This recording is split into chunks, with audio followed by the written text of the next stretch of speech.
কি গোপালের মা কিরাম আছাও? ঠান্ডা পড়েনি? আমাকে এখানে ঠান্ডা পড়েনি, বুঝতে পারছাও?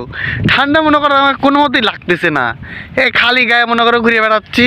আমার এলাকায় কোনো ঠান্ডাই নাই, দেখতে পাচ্ছ? এই দেখো রোদ উঠেছে সেই। বাতাস মাতাস কিচ্ছু নাই, বিলের ভিতরে এসে বেড়াতে যাচ্ছি, দেখতে পাচ্ছ না? আমাদের এখানে কিন্তু ঠান্ডাই নাই। তোমাদের এখানে কিরকম ঠান্ডা এটা আমাকে কও তো গোপালের মা। ওরে ভাই, বিশ্বাস করতে চাও না কিসের জন্য? দেখতেই পাচ্ছ, এই দেখো। কিভাবে দেখাও, তোমাকে বুঝাতে পারবো না তো। কি করে কি করলে তুমি বুঝতে পারবে, মানে বিশ্বাস করবে? ওরে ভাই, সত্যি কথা করছি ভাই, আমাদের এলাকায় কোনো ঠান্ডা কি আছে দেখে করে ঠান্ডা ঠান্ডা নাই রে। ওরে ভাই, ঠান্ডা কোনে থেকে? রোদ উঠেছে, বিলের ভিতরে আসছি, কিসের জন্য? বাতাস টাতাস কিচ্ছু নাই রে ভাই। দাঁড়া, ওই হাওয়া আসতেছে, হাওয়া এবার হয়েছে। বাতাস টাতাস কিচ্ছু নাই রে ভাই, বুঝতে পারিস?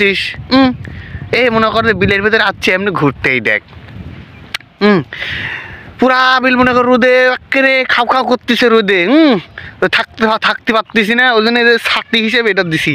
হ্যাঁ, এই পড়িয়ে যাচ্ছি রে গোপালের মা। তোদের এলাকায় ঠান্ডা কিরম আছে এটা কইসাম। আমাদের এলাকায় কিন্তু ঠান্ডা নাই, একে মানে আমার ঠান্ডা নাই বললেই চলে, বুঝতে পারিস?